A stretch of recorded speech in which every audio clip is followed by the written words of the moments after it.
میرے پیارے آقا صلی اللہ تعالی علیہ وسلم کے پیارے دیوانوں، اب موجودہ سچویشن کو تھوڑا سا سامنے رکھ کر کے سمجھنے کی ضرورت ہے کہ آقا کریم صلی اللہ علیہ وسلم نے کیا ارشاد فرمایا۔ حضرت قرہ رضی اللہ تعالیٰ عنہ سے مروی ہے کہ رسول اعظم صلی اللہ علیہ وسلم نے فرمایا، جب اہل شام میں فساد پھیل جائے تو تم میں کوئی خیر نہ رہے گی، اور میرے کچھ امتی قیامت تک ہمیشہ مظفر و منصور رہیں گے، اور انہیں کسی کے ترک تعاون کی کوئی پرواہ نہ ہوگی۔ یہاں اس چیز کو ذہن کے اندر رکھیں،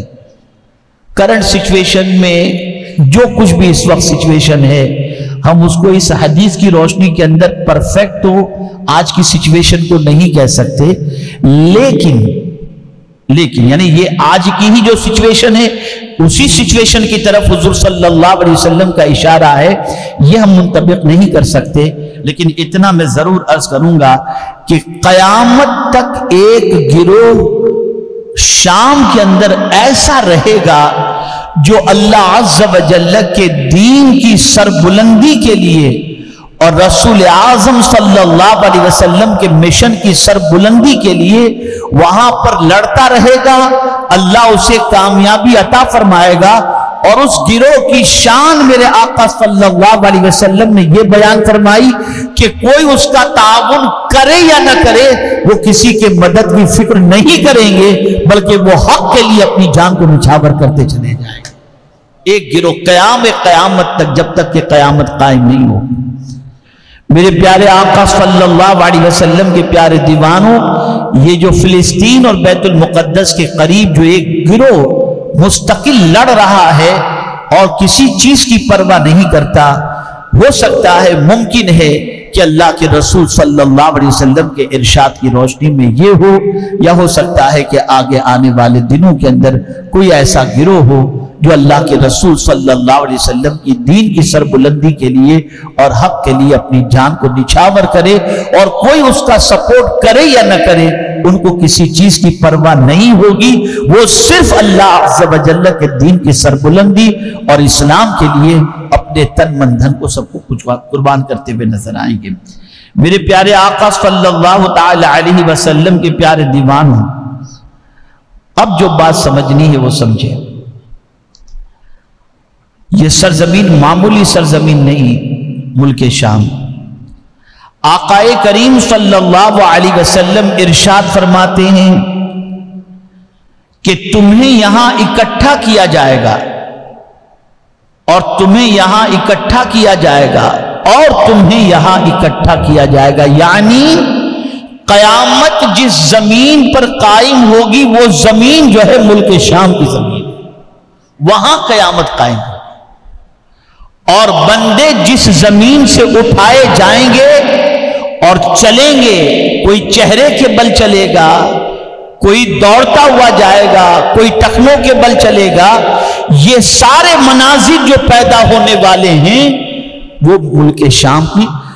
سرزمین پر ہوں گے۔ یہ بات ذہن میں رکھیں کہ میرے پیارے آقا صلی اللہ علیہ وسلم کے پیارے دیوانوں، ملک شام کی زمین وہ زمین ہے کہ جہاں پر قیامت قائم ہوگی۔ میرے پیارے آقا صلی اللہ علیہ وسلم نے فرمایا، الشام ارض المحشر والمنشر، محشر اور اٹھائے جانے کی جگہ شام کی ہے، شام ہے۔ میرے پیارے آقا صلی اللہ علیہ وسلم کے پیارے دیوانوں، یہی وہ سرزمین ہے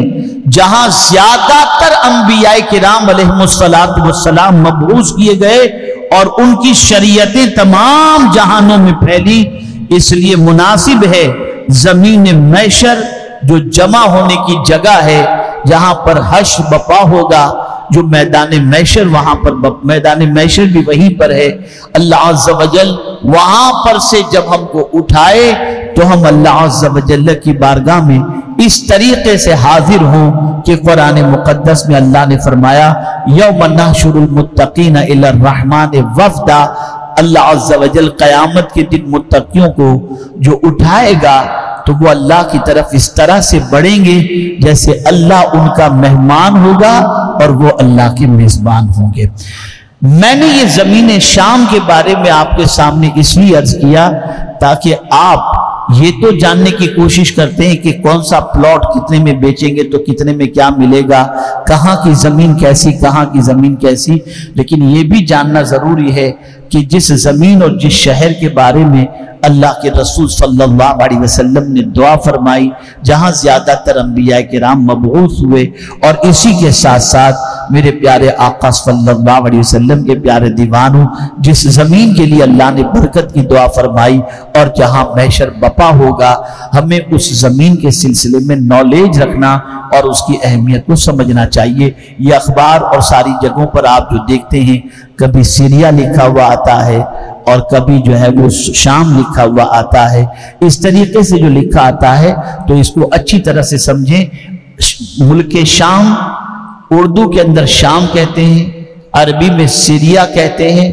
انگلش کے اندر سیریا کہتے ہیں اور عربی کے اندر سوریا کہتے ہیں۔ یہ تینوں ایک ہی نام ہیں اور ایک ہی جگہ کے نام ہیں۔ میرے پیارے آقا صلی اللہ علیہ وسلم کے پیارے دیوانوں، آج یوٹیوب کے اوپر بعض علماء کہتے ہیں بس اب قیامت آ رہی ہے اور بس اب امام مہدی کا ظہور ہوگا اور یہ اور وہ، تو میں آپ سے عرض کروں ابھی تو بہت ساری نشانیاں باقی ہیں جو ابھی ہونی ہیں اور جو نشانیاں ظاہر ہوں گی۔ اتنی جلدی قیامت نہیں آئے گی، لیکن ہاں حضور صلی اللہ علیہ وسلم کا فرمان یہ ضرور ہے کہ توبہ کرنے میں جلدی کرو، اس لیے کہ ہمیں نہیں معلوم کہ کب ہماری موت واقع ہو جائے۔ ہماری موت جب واقع ہوگی ہمارے لیے قیامت ہے، اور کب واقع ہوگی نہیں معلوم۔ اس سے پہلے اللہ کی بارگاہ میں توبہ کر لیں۔ اللہ تعالیٰ آقا کریم صلی اللہ علیہ وسلم کے صدق و طفیل ہم سب کو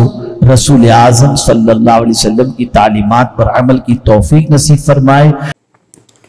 میرے پیارے آقا صلی اللہ علیہ وسلم کے پیارے دیوانوں، امید ہے آپ کو بیان پسند آیا ہوگا، تو ویڈیو کو لائک کریں اور اپنے دوستوں میں رشتہ داروں میں شیئر ضرور کریں تاکہ ان کے عمل میں اضافہ ہو سکے اور ثواب دار حاصل کر سکے۔ اور اگر آپ نے ابھی تک ہمارے چینل کو سبسکرائب نہیں کیا تو چینل کو سبسکرائب کر لیں اور آل کے بٹن پر کلک کر دیں،